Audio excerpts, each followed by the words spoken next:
Hello, I'm Darren Alf from BicycleTouringPro.com. I'm in northern Finland right now in the middle of a 2,000 kilometer bike tour across Norway, Sweden, and Finland. And a few days ago, I asked you guys to send me your best questions on the Bicycle Touring Pro Instagram account. And so I wrote down some of the best questions that you guys sent in. And today I thought I would answer one of them. This question comes from Leonardo Gamez. He says, how do you deal with the hygienic issue while you're on a self-supported bike tour and camping in the wild? I ask this because I'm in love with the idea of doing a self-supported bike tour and camping, but I'm not a hippie guy. This is a good question for me to answer right now because as of today, I have been on the road for 3 weeks and I've only taken 1 shower. So how have I done that? Well, if you've watched any number of my videos from bike touring all around the world, you will know that I oftentimes bathe in lakes, rivers, and streams. So you'll see me kind of bending over in a lake or a pond or something and splashing water up on my face and washing that way. Sometimes I'm washing my legs off because your legs get really dirty when you're bike touring with dirt and grease and dust and stuff that comes up from the road. And obviously these sorts of issues are worse when you're in a warm part of the world or a hot part of the world. Africa, South America, Asia, that sort of thing, where you're just like sweating day after day after day. Here in Northern Europe, for example, it's quite cold. So that's part of the reason I'm able to go so long without showering, is that I'm just a whole lot cleaner because I'm not sweating out as much as I would in other parts of the world. That being said, let's say that you're camping in a place like this where there is no river, pond, or stream around. How do you keep yourself clean? Well, let me take a moment and show you right now what I usually do. So the first thing is you want to grab a water bottle off of your bike. That's the first step. So you get your water bottle and you might have some toiletries of some kind. I have all my typical toiletries, deodorant, toothpaste, soap, and all that kind of stuff in here. But sometimes I don't even use the toiletry kit. I basically just rinse all the dirt off of my face and don't worry too much about soap. But it depends on where I am and how much water I have available and that sort of thing. Some nights I go to bed and this is all the water I got. So for me, drinking the water is more important than using the water to clean my face or my legs or something. So if it comes right down to it, I'm gonna save the water for drinking and not use it to splash on my face. But in this case, I'll show you, I basically just undo the cap of the water bottle here, make a little cup in my hand. Okay, take my hat off. I pour just a little bit of water in my hand, and then I wash. Basically like a bird bath. That's basically what we're doing here. And yeah, just getting all behind my neck and stuff. And anyways, so like with 3 little tiny drops from this water bottle, I've essentially washed the majority of the gunk off of my face. Now I could use soap and, rub it in again and then wash it off with a little bit more. But look at how much or how little water I've used. Just this tiny little bit. So you can generally like wash your whole face with just maybe this much water from your water bottle. And your legs are the other thing that get really dirty. So oftentimes, like I'm not washing my whole body, chest and arms and crotch and everything. I'm essentially just washing my legs and my face, as those are the 2 areas that get the most amount of grime. So anyways, I hope that helps. That's kind of how I do it out here in the wild. It's not obviously the same as taking a full-blown shower when you're at home, but you'll be surprised at just how far this much water can go. All right, guys, I gotta pack up and hit the road.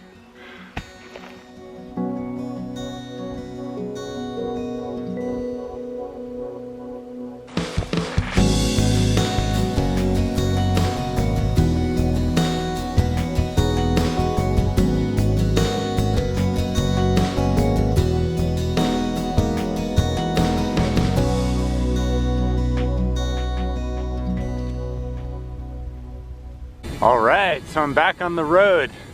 Yesterday the weather was pretty darn nice, to be honest. Today it is dark, cloudy. It's not too cold, to be honest. It's a little cold, but not too cold. But it looks like it could rain at any moment. So, could be an interesting day. I also got a question on Instagram about how I pitch my tent at night and how I select a place to camp and all that kind of thing.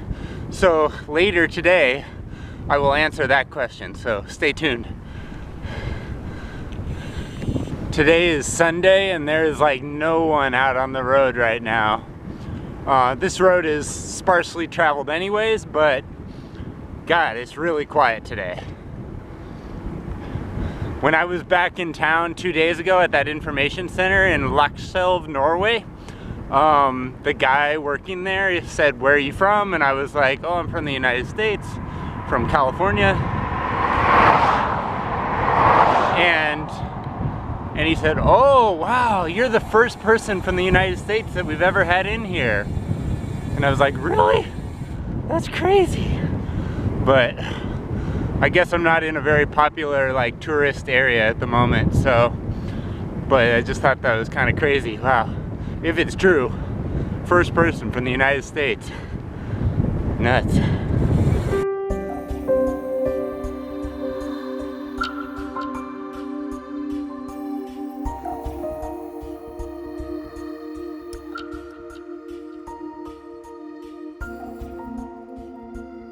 It is 7 o'clock at night here in northern Finland. I am out on the road by myself, having a blast. So I want to go like 15 more kilometers today, but as I'm riding, I'm looking for electricity. I will stop if I find public power outlets. That's what I'm looking for.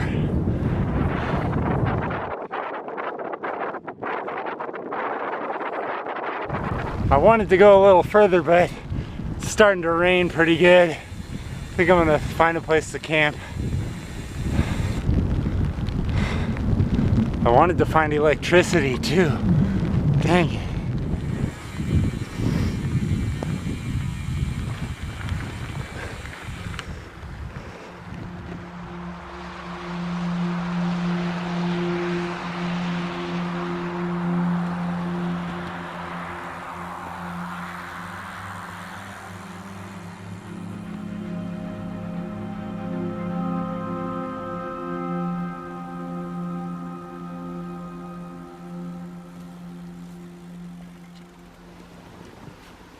So this is like a totally fine place to camp actually. I just pushed my bike.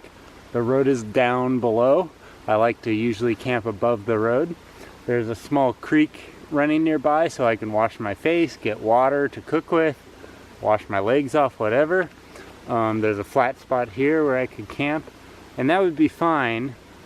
However, I don't typically like to camp on a road, and there is a small like fire road here, a dirt road, a logging road, something like that. And so I don't typically like to camp near these things because today is Sunday, there's no one out, but tomorrow is Monday, and it could be that at 8 in the morning a bunch of loggers come up this road and there I am in my tent. So what I'm going to do is go off in this direction, I think, up this hill a little ways, and I think that I can not only find a more secluded spot, but a spot with a spectacular view of the lake behind me. And you might be able to see it through the trees there, but the view's not so great from here. I think if I go just 100 meters up this direction, the view will be pretty spectacular.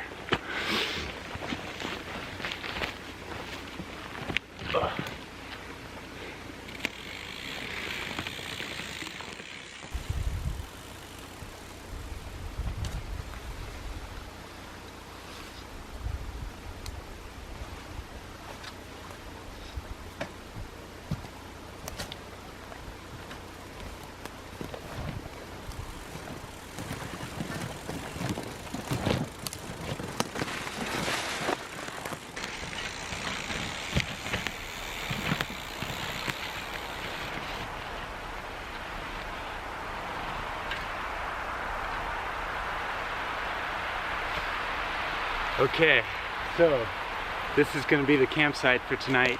And as you can see, I've got a pretty spectacular view of this lake behind me here. The reason that I wanted to come up here to show you this particular campsite is for a number of different reasons. The main reason being that I asked you guys to send me questions on Instagram, and one of the questions that I got from Oregon Swede, he says, how do you prepare your tent site? Specifically, how do you make sure no punctures happen? So he's asking about getting a hole in your sleeping mattress or in the bottom of your tent. But there are a number of other things about selecting a campsite that I could talk about. In fact, I could probably talk about this subject for like 2 hours.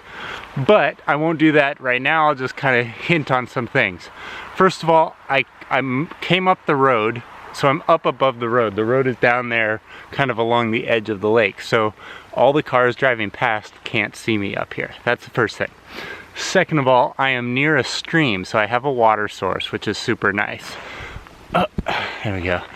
And third of all, I am off of the main logging road that is right there. So if those loggers or a hiker or biker or something does happen to pass on that road, I'm up above that road as well, so they can't actually see me unless they really kind of do a little bit of digging. So there's that. Fourth, I have a view, and I'm always looking for campsites that are like scenic and interesting. You know, I kind of make it a game sometimes of like, how can I find the best campsite? So there's that as well. Also, I tend to just sleep better if I know that I'm not going to be disturbed in the morning. If there's a chance that a hiker is going to come up that trail with their dog or something, like, I do not sleep well because I'm just worried about that. You know, worried about them walking past my tent and taking my bike or calling the police and saying, hey, there's some weird guy camping up here or whatever. That wouldn't happen here in Finland, but it might happen in other parts of the world. So now that we're on to the actual place where I'm gonna camp, let me just show you a couple things. I'm gonna take the camera off the tripod. But this is kind of where I'm thinking of camping here. And you can see that there's kind of a whole bunch of stuff here. There's like a stick, you know? And so Oregon Swede was asking, how do you prepare the site so that you don't get holes in your tent or your sleeping mattress? So I guess for me, I usually just use my foot and kick this stuff out of the way, whatever, you know, might happen to be there on top. So here's another stick, right? Whatever. Okay, that one's not coming up, but anyways, so I kind of just kick it out. The other thing I should mention too is that if you are camping in a one-person tent, which is what I am doing, your tent doesn't take up as much space. So it's very easy for me to find a very small patch of ground like I have here and put my tent there. If you have a two-person tent or a three-person tent, that makes it a whole lot harder to find a campsite like this. So that's just one thing to keep in mind when you're choosing your tent. And a lot of bike tourists opt for a two-person tent, even though they're really just one person, and a one person would work fine for them. But it actually makes, not only is like a two-person tent bigger and heavier to carry on your bicycle, but it makes selecting a campsite at night a whole lot more difficult as well. So basically though, like, that is all the preparation that I normally do. I have traveled with people though in the past. Like I was on a bike tour, I forget where this was, or when it was exactly, but I was traveling with this guy who used to be a Boy Scout, and when he pitched his tent at night, he would like dig down, he'd like rip this moss out of the ground and dig down all the way to the dirt. And I was like, dude, what are you doing? You're not only ruining the forest, but like that is the mattress that you are sleeping on. Like the moss and all that dead plant material and stuff, like that makes your camping site super soft and comfortable. So I generally look for a spot that is covered in moss like that and happily pitch my tent there. The other thing that I normally do when I'm selecting a campsite and trying to figure out where exactly I'm going to put my tent is I will lay down on the ground, directly on the ground, just with my clothes on and everything, in the exact spot where I think my tent is going to go. So this is how I do it.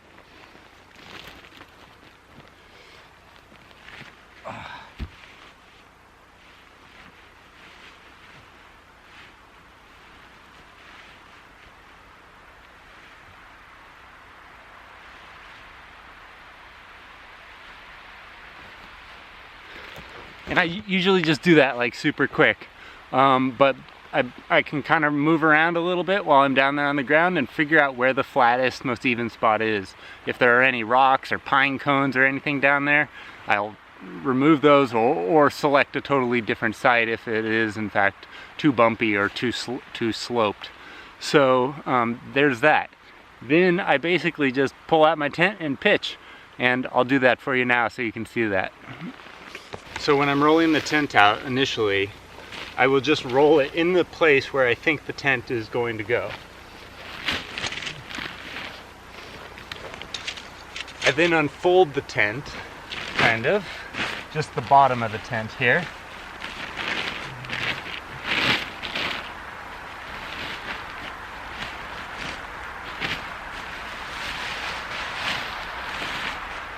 So now I've got the tent laid out on the ground. I have a ground sheet underneath the tent, which I'll show you. This is not the actual ground sheet that comes with the tent or anything. You can order a specific matching ground sheet, and I don't have that.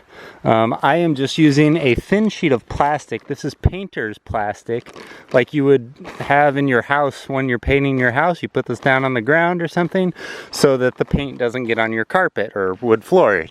So I have just cut a small piece of plastic that I use underneath my tent. There's some dirt and stuff in there, that's all right. Anyways, so I put that down underneath the tent. And this not only protects the tent from getting a hole in it, but it also protects me from getting wet during the middle of the night while I'm sleeping. Because if the ground is wet down here, which it is a little bit because it's been raining, this ground sheet will stop that moisture from coming inside my tent and getting my sleeping mat and sleeping bag and everything else wet. The next thing I'll do, and I don't always do this, but in this particular case I will lay down on the tent once again just to double check that I have the tent in the position that I want it to be for the entire night.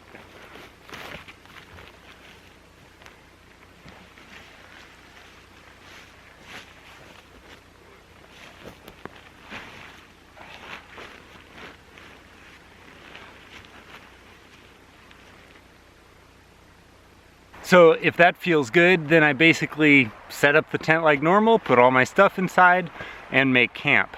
Now, the question that I got was about punctures and how do you prevent that from happening. Well, in this particular case, it's pretty mossy, so I don't have to worry too much about getting punctures in my sleeping mat. But in some parts of the world, you do have to worry. There are plants with thorns, things like that. Glass could be on the ground. And I think it's just a matter of street smarts in those cases. I'm out of breath. It's a matter of just paying attention to your surroundings. If you are in an area with thorns, for example, like I've biked through Africa and there were several places where you really did have to watch out for these thorny bushes that could not only puncture your sleeping mat, but puncture your tires on your bike as well. You just had to be aware, you know? That's all there was to it. And if this area was covered in thorns, I simply wouldn't camp here. It's just that simple. So, yeah, I mean, obviously I pick out the sticks, pick out the pine cones, pick out any big rocks that might be poking me in the back. And the other thing too is, like, a lot of people will pitch their tent and then stick with it, even if it is uncomfortable or in a bad spot. And I think you have to be prepared to move your campsite, even just a couple inches sometimes, if it isn't working out for you. So those are my tips. Hope that helps you a little bit in selecting a campsite for yourself on your own bike tours. And if you have any questions, make sure you leave a comment down below. Check my website at bicycletouringpro.com. Pick up a copy of my book, The Bicycle Touring Blueprint, and message me on social media and just say hi. So thanks so much for watching, guys, and I hope to see you out on the road sometime soon.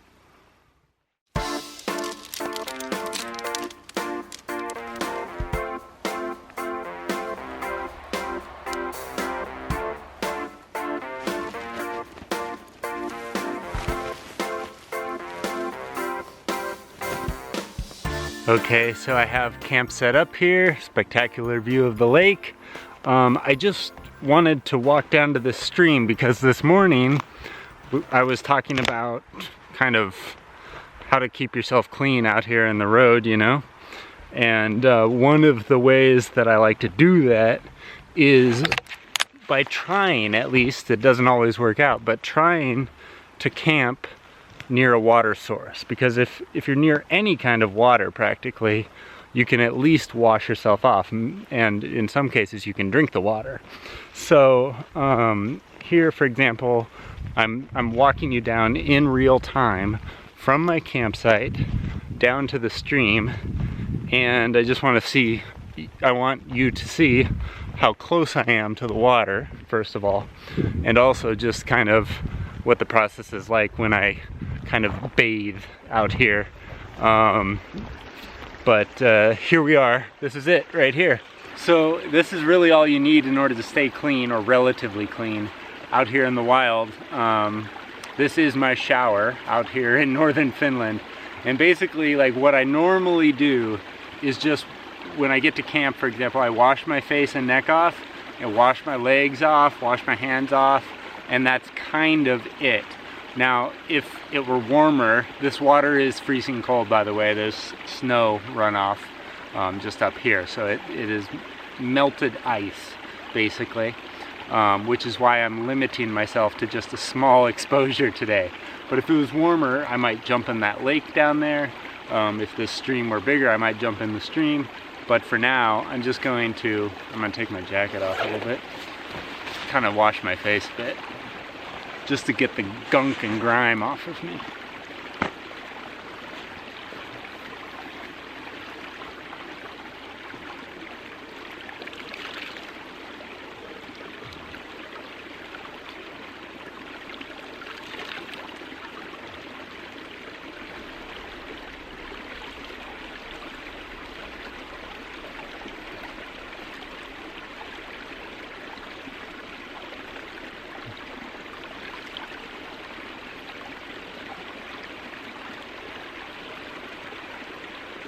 That is essentially all I do in most instances, especially when the water's that cold.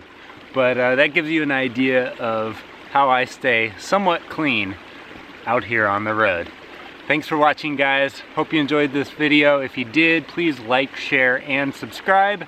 And thank you so much for watching. I really appreciate it. I'm Darren Alf from BicycleTouringPro.com, and I hope to see you out on the road sometime soon.